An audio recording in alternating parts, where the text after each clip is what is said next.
आज के हमारे प्रोग्राम में कुछ ऐसी चीज़ें हैं जो शायद आपके लिए भी हैरान कुन हों और हमारे लिए भी हैं। मसलन खान साहब ने पहले तो जनरल फैज़ को ट्रक के नीचे फेंका और अब मलिक रियाज को भी बस के नीचे फेंक दिया गया है। दोनों मोहसिन खान साहब के, लेकिन दोनों से कता ताल्लुकी का ऐलान कर दिया गया। वो कैसे? आज पीटीआई के बानी की बहन अलीमा खान ने अडयाला जेल के बाहर गुफ्तगू की है और कुछ बातें आपको मैं उनकी बताना चाहता हूँ। उन्होंने कहा है, सवालात उठाए हैं। उन्होंने कहा चीफ जस्टिस साहब मलिक रियाज को क्यों अदालत में नहीं बुला रहे? पूछना चाहती हूँ कि मलिक रियाज का नाम क्यों नहीं लिया जा रहा? सुप्रीम कोर्ट ने तो मलिक रियाज पर जुर्माना भी आयद किया था। मलिक रियाज अदालत में पेश हों और जवाब दें। जिन जिन के भी केस इस केस में नाम हैं उन सबको तलब किया जाए। तो ये उन्होंने फरमाया है और ये हमारी आज की टॉप स्टोरी भी है। और साथ दूसरा हमारा जो हॉट इशू होगा वो होगा कि करप्शन का मामला अवाम में लेकर ना जाएं। ये खान साहब ने नसीहत की है अपने पार्टी लीडर्स को, क्योंकि शकील खान जो सूबाई वज़ीर हैं खैबर पख्तूनख्वा के, उन्होंने संगीन इल्ज़ामात लगाए हैं खैबर पख्तूनख्वा की हुकूमत पर करप्शन के। उन्होंने इस्तीफ़ा भी दे दिया है क्योंकि उनकी कमेटी से उनको अलग कर दिया गया था। और आज का एडिटोरियल होगा बरसाती कुएँ और उनका सादा और मौसर हल। तो टॉप स्टोरी की तरफ बढ़ते हैं। हमें ज्वाइन किया है उमर चीमा साहब ने, सीनियर सहाफ़ी हैं, तजज़ियाकार हैं, और वो जो एक रवायती फ़िक्रा होता है कि किसी तारफ़ के मोहताज नहीं है, इसी तरह अगला रवायती फ़िक्रा भी यही है कि एजाज़ सैयद साहब, वो भी सीनियर सहाफ़ी और तजज़ियाकार हैं, वो भी किसी तारफ़ के मोहताज नहीं हैं। आप लोग इनको बहुत अच्छी तरह से जानते हैं। बहुत ही मुतनाज़ा किस्म के काम इन्होंने किए हुए हैं पूरी ज़िंदगी में, ज़ाती ज़िंदगी में भी और पेशा वराना ज़िंदगी में भी। लेकिन आज का प्रोग्राम हमारा सिर्फ पेशा वराना ज़िंदगी पे है। उमर चीमा साहब, आपसे मैं बात का आगाज़ करना चाहता हूँ। आप को क्या लगता है, क्या खान साहब और पीटीआई खुद अपने आप को मलिक रियाज से भी डिस्टेंस कर रहे हैं जैसे उन्होंने जनरल फैज़ से किया? देखिए, एक तो जो आपने अलीमा खान की बात की कि वो कह रही हैं कि चीफ जस्टिस उनको नहीं बुलाते, मुझे इस बात की समझ नहीं लगी कि चीफ जस्टिस का इससे क्या ताल्लुक है। कोई मामला सुप्रीम कोर्ट में नहीं चल रहा, ये मामला तो अकाउंटेबिलिटी कोर्ट में चल रहा है। जो 190 मिलियन पाउंड का मामला है, ये तो अकाउंटेबिलिटी कोर्ट लेवल पे। उधर वड़ाई साहब हैं एक जज, उनसे इनको मुतालबा करना चाहिए था। चीफ जस्टिस से तो मुतालबा नहीं बनता। वड़ाई साहब के नाम पे आप हंसे क्यों हैं? नहीं, वैसे ही नहीं, मैं एक बात कर रहा हूँ। नहीं, आपने कहा ना कि खबर तो होगी इसके पीछे, शरारत तो होगी। नहीं, कोई खबर नहीं है। वैसे ही जो है हमारी जाट बरादरी है, तो मैंने कहा कि शायद आप कोई इसका कोई मतलब। आजकल जाट बरादरी वैसे ही हवा में उड़ रही है। अर्शद नदीम सुखेरा, हाँ, उन्होंने वर्ल्ड चैंपियन बन गए, ओलंपिक्स के चैंपियन बन गए। तो लेकिन कोई देखें, एक बात ये भी तो हो रही है ना कि फैज़ याफ्ता जजेस बहुत सारे हैं। मैं तो इसलिए कह रहा था, लेकिन वजह क्या है? ये क्या खान साहब की रवायत है, उनको इससे सियासी नुकसान नहीं होगा? इस सियासी नुकसान वाली क्या बात है? अगर आप खान साहब की पूरी हिस्ट्री देखें, खान साहब का कोई, आप बताएं कि कोई ऐसा बंदा जो उनका दोस्त है या जिसको वो दोस्त समझते हो या जिसके साथ वो उन्होंने कभी कुछ स्टैंड किया हो। नहीं, ट्रंप का वो तो आजकल एक उनकी दोनों की जरूरत पड़ी हुई है। और ट्रंप जो है, ट्रंप उनसे वैसे भी वो समझते हैं कि अमेरिका का प्रेसिडेंट अगर वो आता है तो उसका उन्हें फ़ायदा होगा। लेकिन ट्रंप के बारे में भी इतना को खुल कर तो नहीं आए। खान साहब जो है, उनका तो एक रिकॉर्ड है कि वो कोई अगर मुश्किल टाइम आए तो बंदे को अबेंडन कर देते हैं, तर्क कर देते हैं। वो कहते हैं मेरा तो उससे ताल्लुक ही नहीं है। तो एजाज ये बताइएगा, अगर खान साहब ने अबेंडन कर दिया है जनरल फैज़ को भी और मलिक रियाज को भी, और उन दोनों ने बहुत कुछ किया खान साहब के लिए, आपको भी पता है, मुझे भी पता है, तो अगर जवाब में जनरल फैज़ और मलिक रियाज ने भी अबेंडन कर दिया खान साहब को, तो फिर क्या होगा? मेरे ख्याल में जो जनरल फैज़ हैं उनके ऊपर अभी एक कड़ा वक्त है और अभी उनकी पूछगिछ हो रही है। अभी ज़ाहिर है उनका स्टेटमेंट रिकॉर्ड होगा और ज़ाहिर स्टेटमेंट जो उनका रिकॉर्ड जिन हालात में किया जाएगा, वो फैज़ साहब तो ज़ाहिर बड़े प्रेशर में है और ज़ाहिर मुश्किल में है। तो फैज़ साहब मेरे ख्याल में सारी बातें काफ़ी हद तक बताएंगे और अपने आप को डिफेंड करने की हर मुमकिन कोशिश करेंगे। एक बात तो ये डिफेंड करने से मुराद है कि वो किसी और पे डालेंगे बात, यकीनी तौर पे जावेद बाजवा पे या इमरान खान, यकीनी तौर पे वो किसी और पे डालने की कोशिश करेंगे। आप चकवाल से हैं, वो भी हैं, तो आप जाहिर है। नहीं, मैं जेलम से हूँ, मैं पड़ोस से हूँ। चकवाल कभी जेलम का ऐसा था। चकवाली गैंग अलग है, जेलमी गैंग। ओके, अच्छा, एक दूसरी बात यह है कि ये जो अलीमा खान की आपने गुफ्तगू सुनाई, अलीमा खान का बयान इमरान खान का बयान ना समझा जाए, क्योंकि इमरान खान मुतअद्दिद बार अलीमा बीबी बयान दे चुकी हैं जिसको बाद में इमरान खान साहब तरदीद कर देते होते हैं।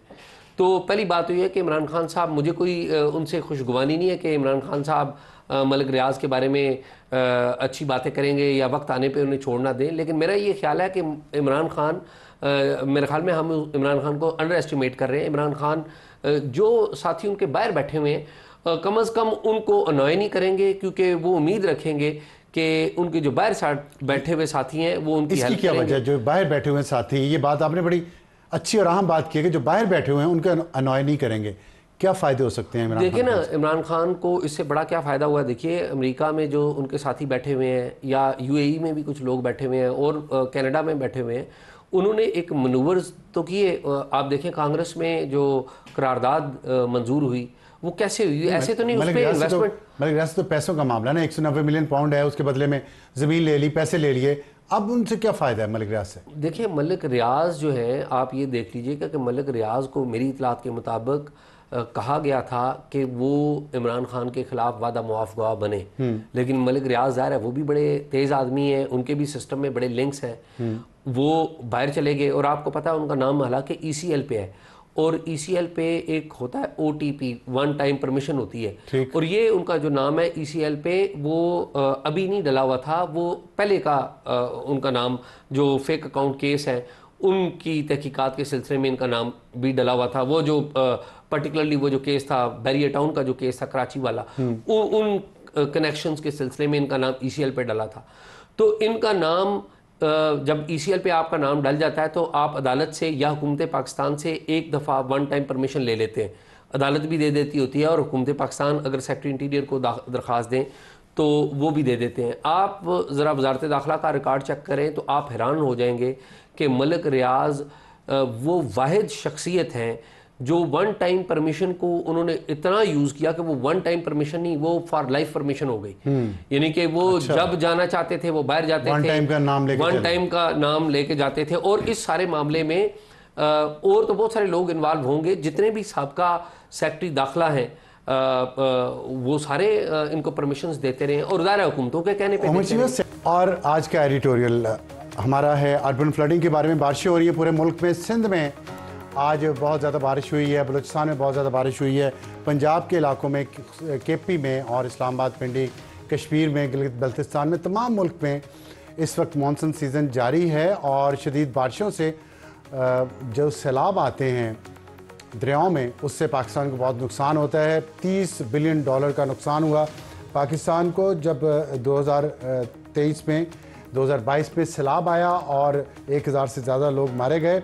और पाकिस्तान दुनिया के उन ममालिक में 5वें नंबर पर है जो मौसमियाती तब्दीलों की वजह से शदीद मुतासर होते हैं। इसके बावजूद कि पाकिस्तान का कार्बन प्रिंट जो है वो बहुत कम है, मतलब पाकिस्तान का जो हिस्सा है मौसम को ख़राब करने में वो बहुत कम है तरक्की याफ्ता ममालिक से। लेकिन हमारे यहाँ नुकसानात बहुत ज़्यादा होते हैं क्योंकि सैलाब आता है और उसका पानी हम संभाल नहीं सकते। देखिए जो इसमें इसकी एक बड़ा आसान सा हल है ख़ास तौर पे अर्बन फ्लडिंग को कंट्रोल करने का, क्योंकि अर्बन फ्लडिंग जो होती है उसमें ना सिर्फ शहरों में तबाही हो जाती है बल्कि जो एक्स्ट्रा पानी होता है वो गटर में या सीवरेज सिस्टम में दाखिल होकर उसको नुकसान पहुंचाता है और वहाँ से नालों में जाता है, नालों से दरियाओं में जाता है, जिससे दरियाओं में सैलाब मज़ीद बढ़ जाता है और फिर वो पूरे मुल्क में फैल जाता है, जिससे इतनी तबाही होती है। तो इस अर्बन फ्लडिंग से बचने के लिए एक बहुत आसान और मौसर हल है बरसाती कुएँ। अगर हुकूमतें, सूबाई हुकूमतें ख़ास तौर पे और वफाकी हुकूमत भी कोई ऐसा प्रोजेक्ट ला सके जिसमें बरसाती कुएँ बना दी जाए, ये बहुत ज़्यादा एडवांस टेक्नोलॉजी नहीं है, लेकिन वाफर पानी अगर इन कुओं के ज़रिए ज़मीन को वापस लौटा दें तो ना सिर्फ अर्बन फ्लडिंग का ख़तरा काफ़ी हद तक कम हो सकता है, बल्कि हम बारिश का साफ़ तरीन पानी जो गटरों में बहा देते हैं और फिर मोटरें चला कर ओवरहेड टैंकियाँ भर रहे होते हैं, उस पानी की वजह से जो वाटर टेबल नीचे चला जाता है, ग्राउंड लेवल जो वाटर होता है वो नीचे चला जाता है। तो इन बरसाती कुओं की वजह से वो वाटर टेबल जो है पानी का, अंडरग्राउंड ज़ेर ज़मीन जो पानी है उसकी सतह इस हद तक रहती है कि आपको अच्छा साफ़ पानी मोटरों के ज़रिए, ट्यूबवेल्स के ज़रिए मिल सकता है। और ये बड़ा आसान सी साइंस है कि ये बरसाती कुआं या जिसे रिचार्ज वेल कहते हैं, उल्टे फ़िल्टर की तरह काम करता है और बारिश के पानी को ये चूस कर ज़ेर ज़मीन पानी से मिला देता है, और वो भी स्टोरेज टैंक से इंतहाई कम लागत पर। तो ये इस पानी की क्वालिटी भी बहुत बेहतर होती है, इसलिए मेरा ख्याल है कि सूबाई हुकूमतों को इस पर जोर देना चाहिए, इस पर काम करना चाहिए। सस्ता प्रोजेक्ट है, इसके फ़ायदे बेतहाशा हैं। लाहौर में शायद कुछ जगहों पे हुआ भी है और रावलपिंडी में भी। और इसका फ़ायदा मैं आपको ये बता दूं कि हमने अभी जो रिसर्च की है छोटी सी, उसके मुताबिक जो ग्राउंड वाटर लेवल है, ट्यूबवेल लगते हैं ज़राई ज़मीनों में, ज़राई ज़मीनों को पानी देने के लिए ट्यूबवेल लगाना पड़ता है। तो और शहरों में भी हर घर में मोटरें लगी होती हैं ज़मीन से पानी निकालने की, तो वो पानी की सतह नीचे चली जाती है। तो कराची में इस वक्त जो पानी की ज़र ज़मीन पानी की सतह है वो 250 फुट तक गहराई में है। लाहौर में ये 70 फीट तक है, फैसलाबाद में 60 फीट तक है, इस्लामाबाद में 40 फीट तक है और हैदराबाद सिंध में ये 30 फीट तक है। और अगर ये बरसाती कुएँ बना दिए जाएँ तो ना सिर्फ ट्यूबवेल से पानी निकालने का मसला हल हो जाएगा, बल्कि घरों में जो मोटरें लगी हैं वो भी बेहतर पानी जल्दी कम गहराई से आपको मुयस्सर होगा और अर्बन फ्लडिंग का ख़तरा भी इससे काउंटर हो सकता है।